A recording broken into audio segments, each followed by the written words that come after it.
Welcome to Urban Knife Guy. In a previous video, I shared how to build an urban survival tin for disruption, disaster, or attack. If you missed it, check out the link in the card above or in the description below. Also, check out my playlist on urban survival to watch other videos on the subject. Today, we're going to have a look at folding knives that fit into an Altoids size tin, perfect for a survival tin. I will not be discussing multi-tools like the Leatherman keychain tools, but will be focusing on tools whose primary function is the blade. If you intend to design and build your own urban survival tin, you might find a knife that works for you.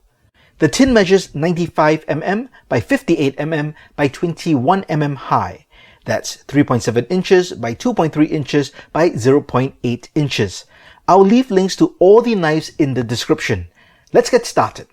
First up is the Bug 283 Nano Bantam. The Nano Bantam folder is the smallest and lightest knife in Bug's Bantam series.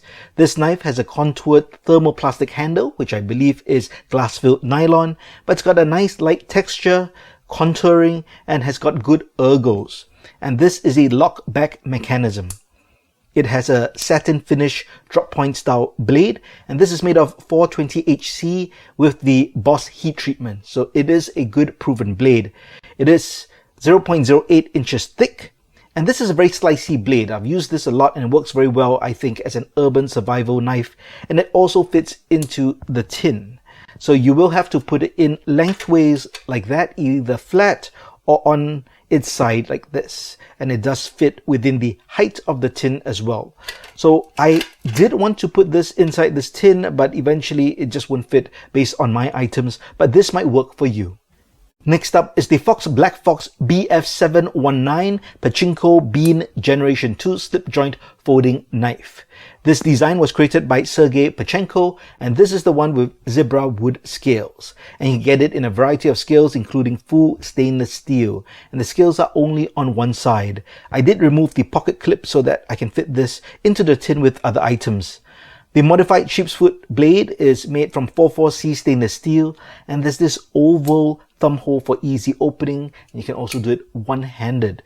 And this has got a very good detent, so pretty safe slip joint knife. Now to fit the tin, you can put it in either like that flat, or you can also put it on its side because it's just about the thickness of the tin as well. So I do think this is a really good knife for a survival tin if you can fit it in. The knife that I currently use in my survival tin is the Spyderco Bug. This is a tiny version of the classic Spyderco knife design, complete with the leaf-shaped blade and spider hole. The flat ground blade is 3CR13 stainless steel. 3CR13 is a low carbon, high chromium steel that provides good corrosion resistance but does not have very good edge retention. It is a low-end stainless steel but serviceable in this application. In my case, I do use this as a secondary knife within the kit because I do have a Leatherman squirt inside, and a knife of this size can basically be put in any way. Another knife that I considered for my urban survival tin is this titanium folder. This is an unbranded knife that I ordered from AliExpress. It's got a titanium body with a 420J2 stainless steel blade. 420J2 is a Japanese steel and is the equivalent to the Chinese 3CR13 used in the Spyderco Bug shown earlier, so it's got similar properties. It is pretty sharp right out of the box. This knife is small and weighs 7.3 grams and it's got a nice thick blade for its size, around 2 mm. So the only thing I would say, the action is not that good. It feels like there's a lot of friction. Maybe I just need to oil it up and loosen the pivot screw there.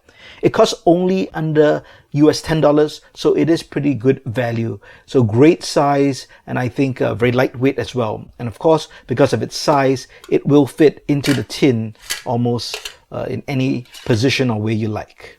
One of the knives I originally wanted to include in my tin was this Ultimate Survival Technologies Saber Cut Razor Saw. Now, there are really two tools inside. There is the main blade, which is this razor, but this razor is not sharp out of the package. In fact, you really need to sharpen it before it can be used. But the reason I was interested in this knife for urban survival was this serrated saw. So this saw cuts through wood, branches, and metals on the pull stroke. So I thought that would be a really useful tool. Now it does fit into the tin. It has to go in lengthwise like that. but I couldn't fit it in at the end because of all the things I put inside. But I do think this can be a very valuable tool. It is very lightweight, the handle is plastic, and if you can fit it in, I think it'll be a good addition to an urban survival tin. For the sake of completeness, I thought I'll mention razors or razor blades. These are basically very thin blades and take up very little space. So over here I have a folding razor made of carbon steel. So it is very sharp and basically more like an arts and crafts stationery folder. This handle itself is very thin steel as well, and it's basically just riveted so it can close to protect the blade. And over here I have a ceramic blade. So this is a tiny blade. It is very sharp, very hard, but it is quite brittle. I have seen other people put in spare razor blades from a utility or craft blade. Now obviously at this size, this will fit into the tin very easily. You can just slot it in. But personally, I think these blades are a bit too thin for survival needs. Finally, let's have a look at Swiss Army knives. These are both Victorinox knives. I have the small 58mm as well as the Cadet in airlocks. This 58mm is a classic keychain knife. It comes with a blade, a nail or metal file, as well as a pair of scissors. And there are also the standard tools of tweezers and toothpick in the scales. Now personally, I don't think I'll use this knife. This would be great for a convenience kit, but for an urban survival kit, I think I would prefer a wider blade or thicker blade if I can help it. And because I have the Leatherman squirt, I already have a pair of scissors and a better metal file, so I won't really need these tools here. But if you really want a bigger blade, you could get something like this, the Cadet airlocks. So it is really thin, so nice thin profile, but it's got a decent size blade. So if you really want a strong blade, you think that is important, you could consider a knife like that. It also comes with the screwdrivers with bottle cap and can opener. And there is also a metal file over here. I would probably take out the keyring to, have a better fit inside the tin. Now for the Cadet, you can fit it lengthwise as you can see. But if you look at the height, it actually sticks out quite a bit. And if you to put it this way, the lid doesn't really close properly. So in order to put the Cadet in, you would have to kind of flatten it out. Now it doesn't take up a lot of space, but it can be significant depending on the other things that you want to put in. I couldn't fit this knife in with all my other stuff. With the 58mm, of course, you could put it in this way, and let's see, you can't really fit it in this way. It's just a bit too big for that, so you would have to put it on its side as well, like that. There you have it, a selection of different knives for an urban survival tin. Personally, I think the best knives for an urban survival tin are the Spyderco Bug and maybe this titanium knife. Mainly due to the small size, it fits really well in and you can fit in a lot of other items.